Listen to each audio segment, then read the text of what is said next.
আপনার মা রেপ্ট হচ্ছে, আপনার বোন রেপ্ট হয়েছে, আপনার বিনা বিচারে হত্যা হয়েছে, আপনার আয়নাঘর ছিল, তখন আপনাদের বারুদ কোথায় ছিল? আপনি আয়নাঘর চিনেন নাই? কোথায় আয়নাঘর? আমি আবারও বলছি, প্রশাসন আর আওয়ামী লীগ ছিল ইসরায়েল বাংলাদেশের, কি সিট ছিলেন আপনারা? You don't have any right. হাস্যকর। I hate like anything. Feelings অন্য জিনিস।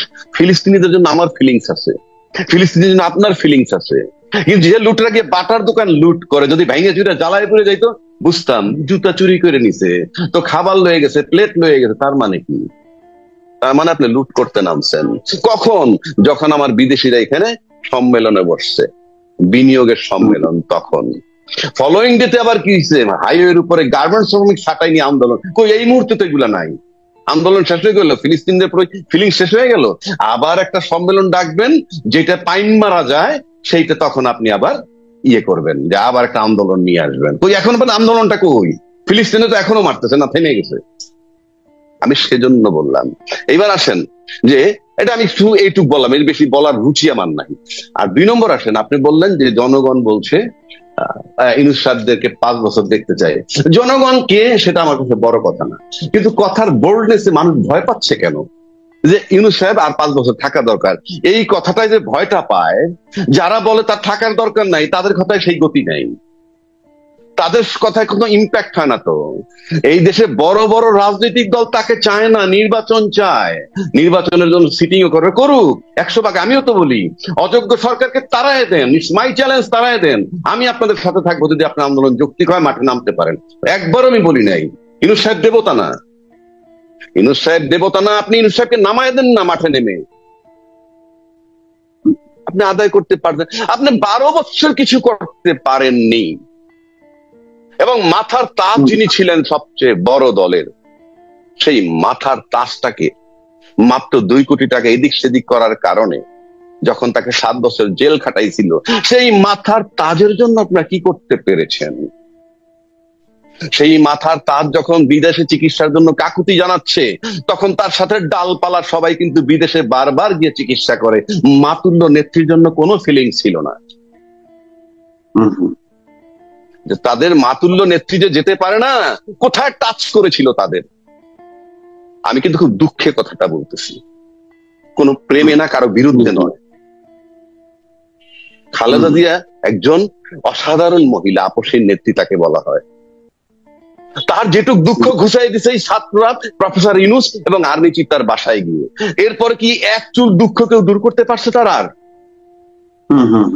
আমি কিন্তু মনের দুঃখে বলতেছি, আমি কারো বিরুদ্ধে বলছি না। তাহলে যারা বলে ইউনূস সাহেব আরো 4 বছর থাকুক, 5 বছর থাকুক, কেউ কয় সারা জীবন থাকুক, কেউ কয় 50 বছর থাকুক, আমি একবার এখন পর্যন্ত বলিনি, বিকজ আই প্রেফার ইলেকশন। আমি একজন গণতান্ত্রিক মানুষ হিসেবে আমি ইলেকশন প্রেফার করি। ইউনূস সাহেব যোগ্য লোক, কিন্তু দেবতা নন। তারও ভুল হইতেছে বা হইতে পারে,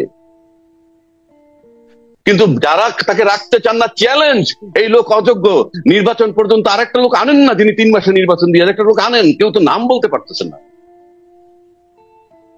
একটা লোকের নাম বলুক। আপনি আপনার একটা নেতাকে কেন স্যাটায়ার করবেন উইদাউট এনি লজিক? আমি আবারও বলছি, ইউনূস সাহেব আমি দেবতা মনে করতেছি না। ট্রাম্প সাহেব যখন সারা বিশ্বের জন্য শুল্ক বাড়িয়ে দিলেন, সারা পৃথিবীতে হাহাকার শুরু হয়ে গেল। কি হাহাকার, কি করবে? তখন কেউ না 70-75 জন নাকি তার কাছে বিভিন্ন ভাবে মেইল করুক, ফেসবুকে দেখ, টুইটারে দেখ, যেভাবেই দেখ, নানান জনে দাবি করছে কি, যে ইয়ে করে দেন, অর্থাৎ শুল্কটা কমিয়ে দেন। কেউ বলছে শুল্ক শূন্যের কোঠায় নেন, ইত্যাদি ইত্যাদি দাবি ছিল। ইউনূস সাহেব তো একটা চিঠি লিখলেন কি, 3 মাসের জন্য স্থগিত রাখতে, যেটা খুব সহজ কাজ এবং যেটা খুব কৌশলী। কেননা আপনি যখন ট্যারিফ বাড়াই দিবেন, কি কি যুক্তিতে বাড়াইছেন সেটাকে আবার চট করে ট্যারিফ কমাই দিবেন, এটার জন্য সময় লাগে। কিন্তু যদি আপনি স্থগিত রাখেন for few days, few month, তাহলে কিন্তু আপনার আদেশ হুবহু একই রয়ে গেল, কিন্তু আপনি আপাতত স্থগিত করলেন। এখন স্থগিত করলেন কি, চায়নাকে বাদ দিয়ে সারা বিশ্বের জন্য। বাংলাদেশের লোক, বাংলাদেশের সোশ্যাল মিডিয়ার লোক, নাম বলার দরকার নাই, কেউ কেউ বলছেন ঝড়ে বক মরে ফকিরের কেরামত। এবারে আমি মেনে নিলাম রে ভাই, বকটা তো মারা গেছে, বকটা তো মারা গেছে। 2 নম্বর আসেন, কেউ কেউ বলছে এই যুগে চিঠি চলে না, তাকে বেকুব বলতে আমার ঘৃণা হয়।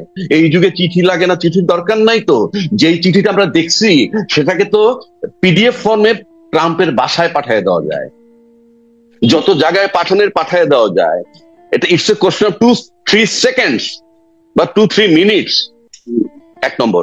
2 নম্বর, সে আবার কি বলছে, চিঠি লেখার দরকার কি, উনি তো ফোনে কথা বলতে পারেন। ইউ সি দ্য কনফিডেন্স তার, মানে নেগেটিভ সমালোচনা করতেছে, আবার কনফিডেন্সটা কি, ইউনূস সাহেব ফোন করতে পারে ডাইরেক্ট, এই কনফিডেন্স কিন্তু তার আছে। এবং যারা তার সমালোচনা করে, আমি তাকে 90 ডেজ টাইম দিলাম, সে একটা টেলিফোন করে রিচ করুক তো কারো কাছে পৃথিবীর। যে সমস্ত লোকগুলা এই সমিত সম্মেলনে আসছে, আইসে তারা অনেকে, পিটার হাস এরা আসছে, অ্যাম্বাসেডার ছিল, মন্ত্রী লেভেল লোকজন আছে। ইউনূসকে আমি দেখি না ইউনূস সাহেবের সামনে কেউ পা তুলে বসুক।